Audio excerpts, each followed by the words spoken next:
Welcome to Graphing Polynomials Part 4. And I've got an example sitting right here, and you look at that and you go, wow, boy, are we up there with the big boys today. And you know what? We're just going to try and get a pretty reasonable graph. It'll be a rough graph, but that's okay. And we're going to do it through a number of steps. So I'm going to start off with step 1. Let's have a little look at what are the roots or the x-intercepts or zeros, whatever you want to call them. Okay, and in this factored form, that's the one good thing. I see there is one at -5, and I see there is one at 2. Now, let's decide whether it's even or odd multiplicity. Well, this is negative. The -5 here, it's being cubed, which means that's going to be odd multiplicity. And as for the 2, well, it's being squared, so that is even multiplicity. Now, what does that all mean? If it's even multiplicity, it will just touch, okay?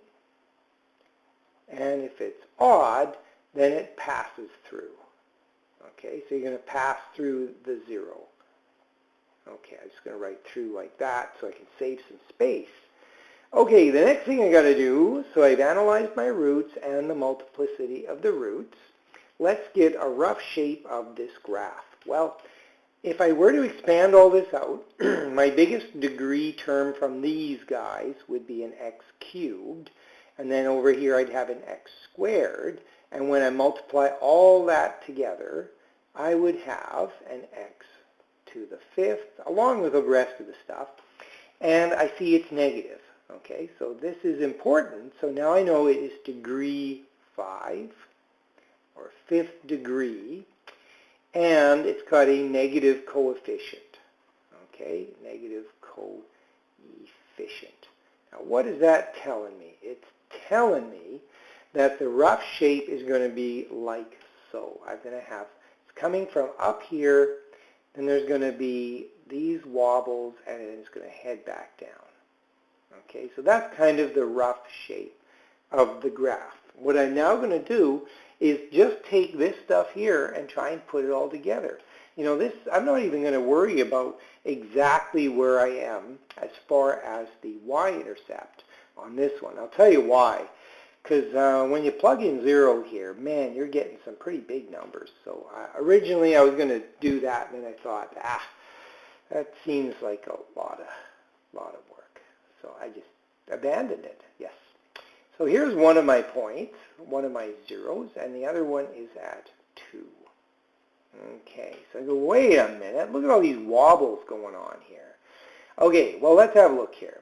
At the -5, I want to pass through, and at the 2, I want to just touch. So, okay, let's do the easy one here.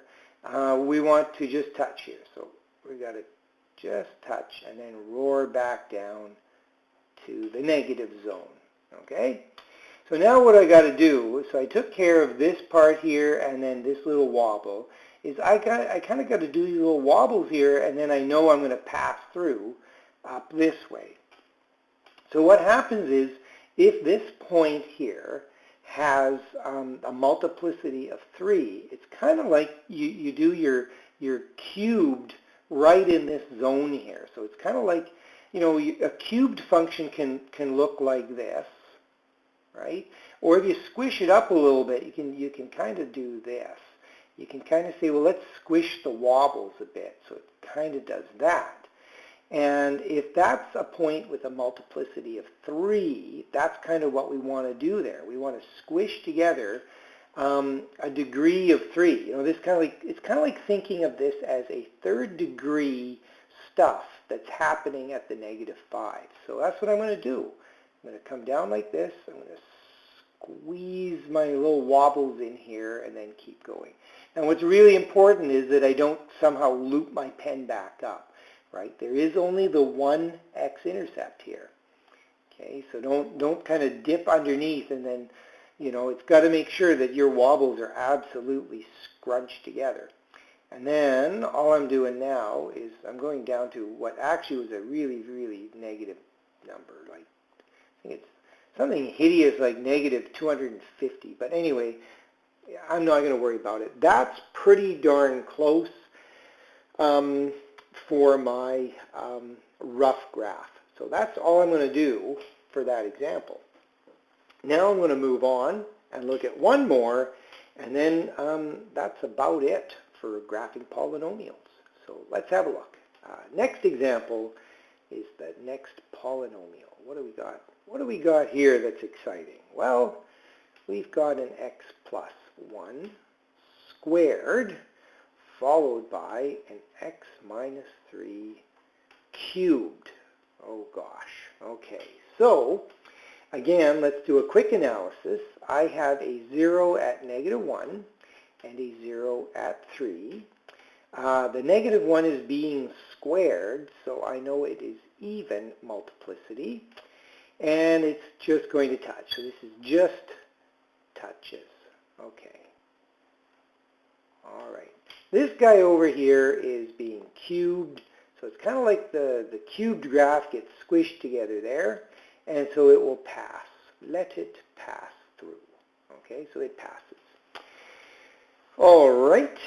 So the other thing I'm going to do is this time, there's no negative sign out in front. So here I would have x squared along with a grab bag of other stuff. And here I'll have x cubed along with other stuff. But it is positive x to the 5th. Okay, what does that tell me about the graph? It means that it's going to have this rough shape here. It's going to come from down below and then do a sufficient number of wobbles and then head back up. So that's the basic shape of the graph. Let's draw a bit of a grid here and see what we can do with, as I say, a very rough graph. All right, good enough. So let's plot our points. We have negative 1, so right there. And then we have 1, 2, 3. All right, so and we're going to try and get this graph to fit in. All right, so now at the negative 1, I see it just touches. So that's the easy part. I see it's roaring up to there. It just touches, and then it turns around and goes back down. Okay, so far so good. Do we want to bother with figuring out the y-intercept? You know, if I plug a 0 in here, that one's easy. It's just 1s. But over here I see it looks like negative 3 to the 3rd, so I'm thinking negative 27. So okay, so it goes roaring way down. So this part here has to be a little steeper probably. It roars way down into who knows where. Then it's got to leap, turn around, and make its way back to here. Okay, so that's what we're going to do. Now, what am I doing when I get here? Well, I am going to pass through, but I can't just pass through like it's a straight line. And that's because this one here, the 3, it's got a multiplicity of 3. So it's kind of like you got to simulate a cubing happening around this point. So what I'm going to do is take the cubing part of it, which is this stuff here, and I'm going to scrunch it together because I'm not allowed to dip up and around. So I'm going to scrunch it together and basically do something like this. There it is. It kind of levels off. I'm going to pretend that wobbles happened even though they actually get so scrunched they don't. And there's basically your graph. I have to fill it in a bit. It probably would be smart to do this in pencil. Anyway, there's a very rough graph, but you know what? It's not bad. It's, boy, you know, the days before the graphing calculator, this was the Cadillac of graphs. So that's where I'm going to stop. Good enough for now. And we'll talk to you